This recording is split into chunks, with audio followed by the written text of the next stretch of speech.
Hello and welcome to our discussion today. We quickly want to look at delegation, effective delegation.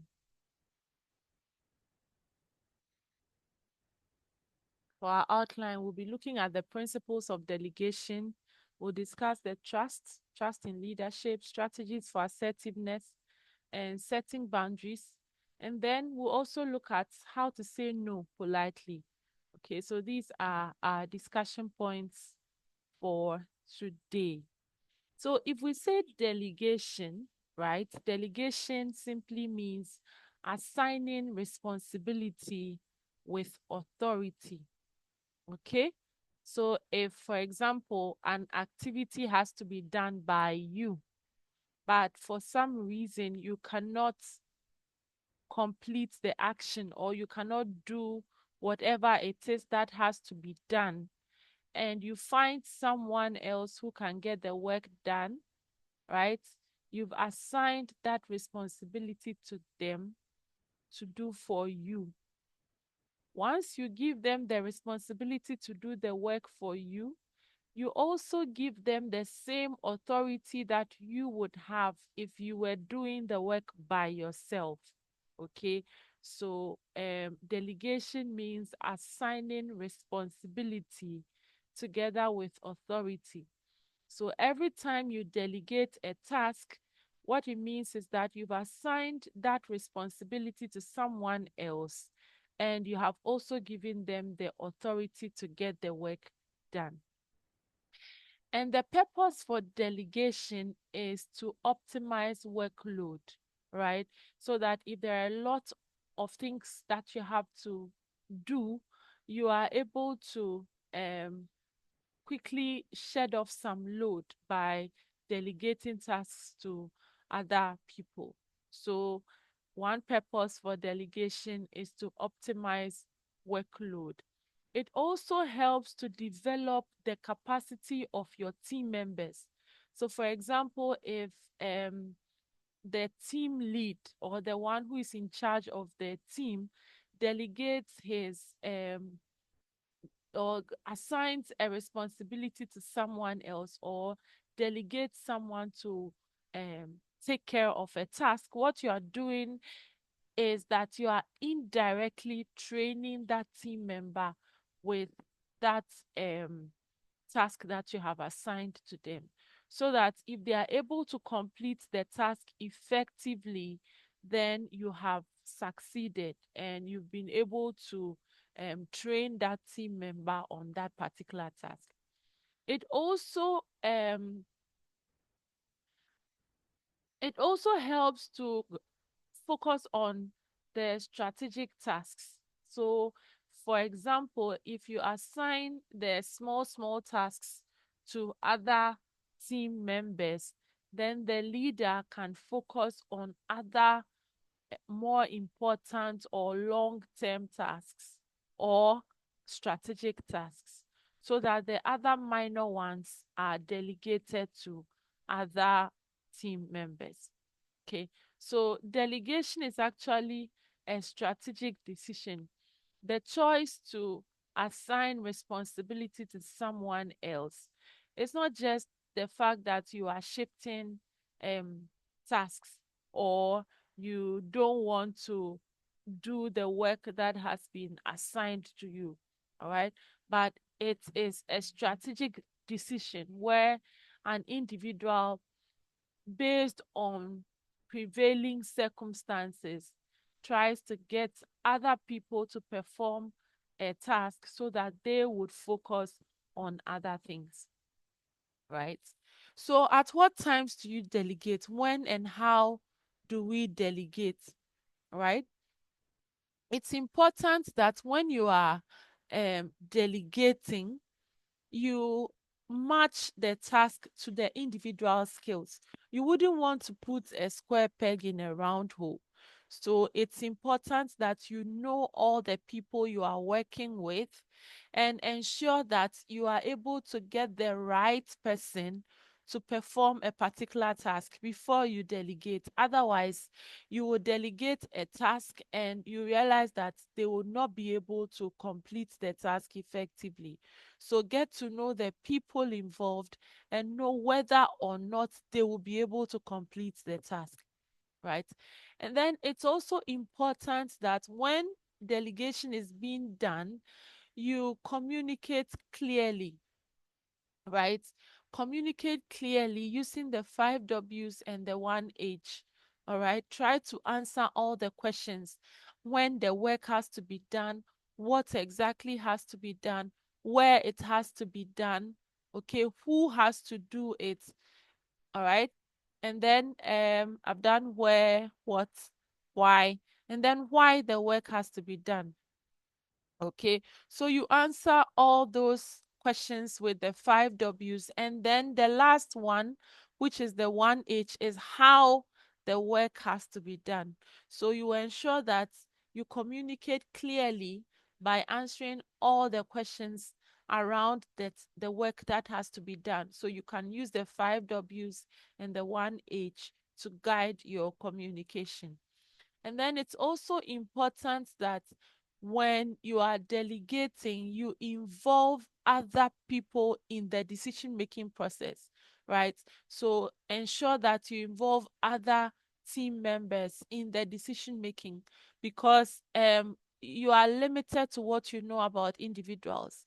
So as you expand the decision making net and get other people on board, you notice that you get to know the main thing that's happening, get to know whether or not an individual can perform the task based on feedback that you will be getting from the other team members, and that helps with delegation. And then the last point here says avoid micromanagement.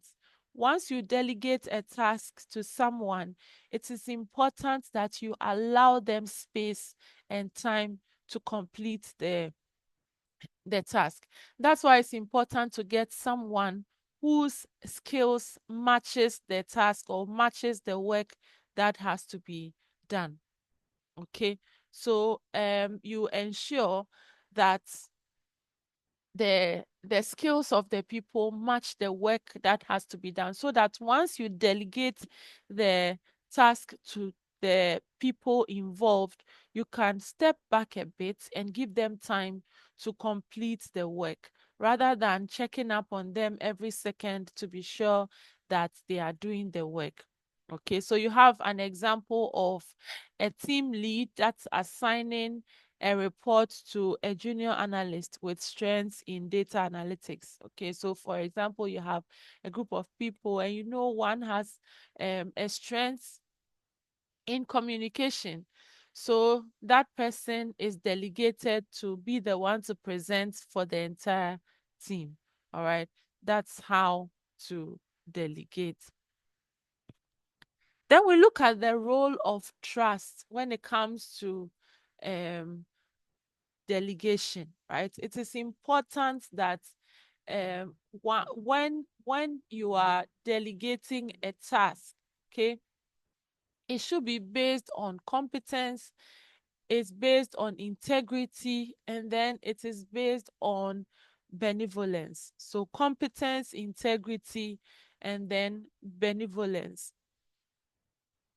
If people are not trusted, or if people do not trust you, it is difficult for them to take initiative around you.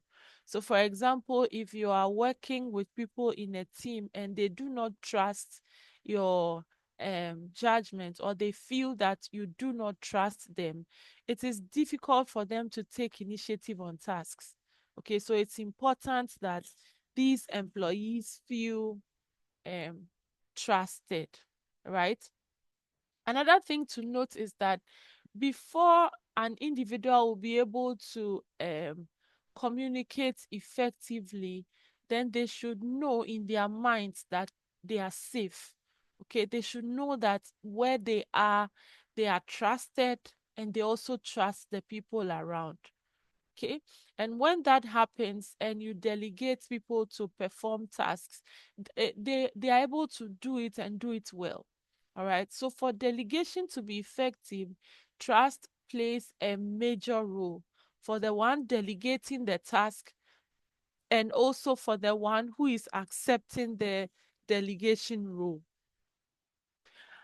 Another thing to note is that rather than micromanaging the one who has been delegated to perform the task, it's important to rather introduce checkpoints so that, for example, at every phase or at the end of every phase of the work that has been delegated, you can check in and see what's going on, right? Rather than trying to see what is happening every step of the way. So every second, every minute, every hour, you want to know what is happening with the project. So you rather introduce checkpoints instead of micromanaging the task that has been given. Okay.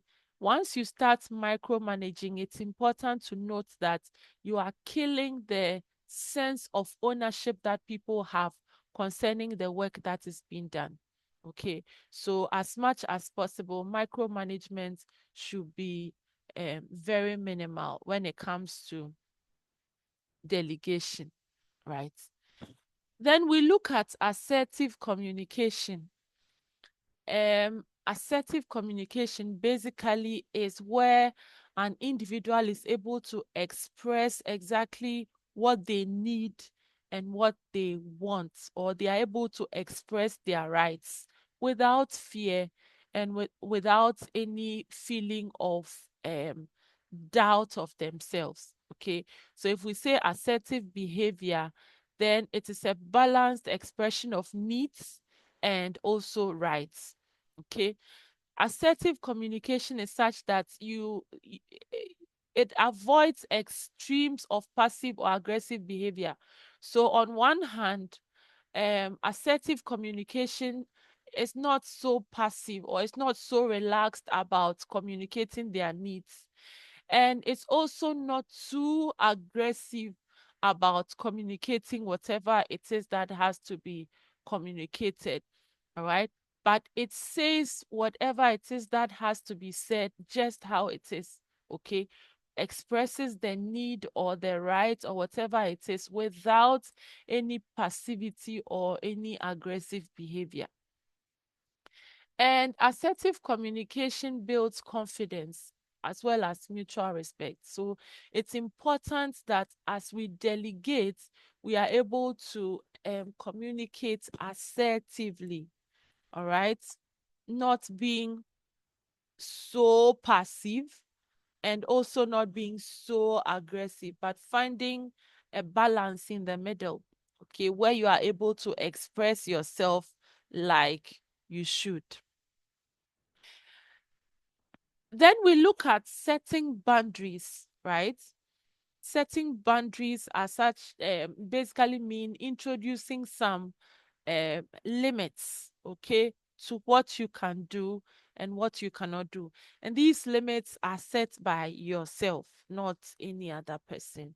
So boundaries for your life, it promotes mental health as well as work-life balance. So for example, if you have to work, right? Then you would know, or you will bear with me, that no one can work 24 hours effectively without any break. So as an individual, you need to set the boundaries for work and then the boundaries for rest, as well as the boundaries for other activities. Okay, so that you would be healthy, right? It is important to stay healthy and to retain a work-life balance. So those boundaries are very, very important. And as you introduce the boundaries, sometimes it may look as though you are not respectful, but those boundaries have to be set. Okay. So in setting the boundaries, you need to um use the I statements, right? But in a very respectful tone. So even though you are setting boundaries, you should sound very respectful. And the framework that is used is the DSC model, where you describe the situation, you express how you feel, you give specifics on the main things why, or yeah, why whatever it is cannot happen, and then the consequences. So if, for example, if you are not able to do the task, what will happen? Or if you delay whatever it is you are working on, the consequence or the effect of that. So that is the DSC model. So an example of a statement that sets barriers, for example, you have been invited to attend a meeting, and for some reason you cannot attend that meeting, right? This is a very polite way of stating your inability to attend the meeting. So I am unable to attend the meeting at this time because I have another deadline. Can we reschedule? Right? So you realize that it has clearly stated your boundary, that if the meeting has to be organized at this time, I'll not be able to make it. But there are options. If for any reason you can reschedule, then I can make it. So this is a very good example of how you are able to set boundaries. Okay. All right. So that takes us to the art of saying no. In our day-to-day activities, sometimes we get overwhelmed with what has to be done because we are saying yes to everybody and trying to please everybody. But um it's not right, or it's not even possible to please everybody all the time. So, as much as possible, there's the need to avoid people pleasing tendencies. Okay, it's very important to avoid those, and know that there are times that you would have to say no. You will not be saying yes to everything, right? And when you want to say no, you can use the sandwich approach. The sandwich approach is where you start with a positive message, then your negative message will be in the middle, and then you end with a positive message. So you start and end with a positive message. Then, once that is done, you also suggest alternatives, or you suggest other timelines where, if that same activity is reorganized, you will be able to attend. Okay, so you suggest alternatives or timelines, and then you try as much as possible to preserve the goodwill between yourself and whoever it is that's asking you of the favor, while protecting your priorities. Okay, otherwise you will be having your priorities and other people would decide what you actually do. So if it is interrupting with your priorities, then you should be able to say no. And in saying no, it has to be done in a polite manner. Okay. And you can use the sandwich approach where you start and end with a positive message. Your negative message will be in the middle. So the example of a no response is, I am honored you thought of me, but I am fully booked. I'll be glad to help next time. So you see that the negative statement here is, I am fully booked. Okay. That shows that you cannot make it for whichever appointment it is. But you have two statements there, one starting and the other ending. I'm honored you thought of me. Okay, it's a positive statement or a positive message that comes first. And then the ending statement, which is, I'll be glad to help next time, comes later. Okay, and the negative statement is in the middle. That is what shows that you will not be available for whichever program it is that you are being invited for. So, as an individual, it is important to practice self advocacy. Nobody will speak for you, nobody would look out for you. Even if people look out for you, it will not be as if you are looking out for yourself. So, in situations where you find yourself being assertive, Assertive here, we have explained already. If you find yourself being assertive, know that it is not selfish, right? But assertiveness is actually sustainable leadership. And um, if people around you know that you also can become vulnerable, then they tend to relate well with you, and they tend to relate with you in a way that is authentic, because they know that you are not Superman. You cannot do everything by yourself. You don't have all the time to yourself to attend to everybody. Okay, so when you are able to express yourself, then it helps to build authentic relationships.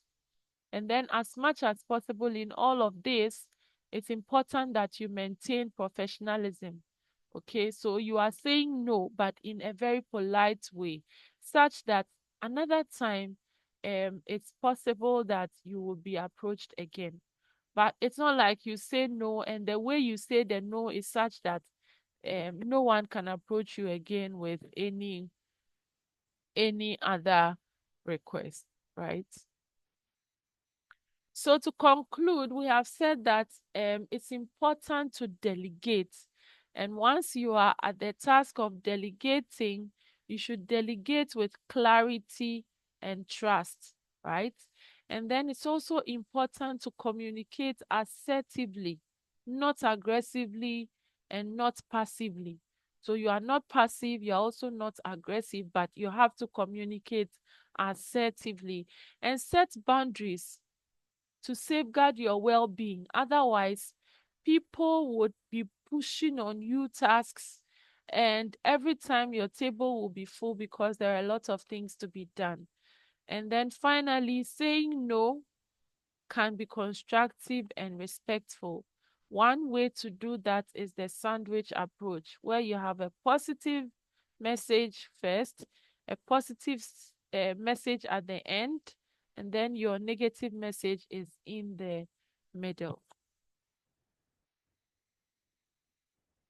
For your reflection, which will help us discuss the subject matter, you would write what delegation challenges you have faced. That is, if you have ever delegated any task to someone before, you would want to recount some challenges you faced, right?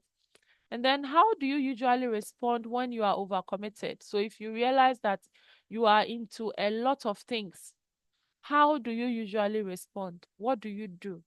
Okay. So, for example, the whole day you are busy and someone comes with another request. How would you respond to that? Okay. And then the third one is to share a time when assertiveness helped you to succeed. So this one, I want it in two parts. A time when assertiveness helped you to succeed, and a time when you were trying to be assertive, but it didn't go well. Okay. So we'll discuss this in class. Thank you very much. And I look forward to seeing you all soon.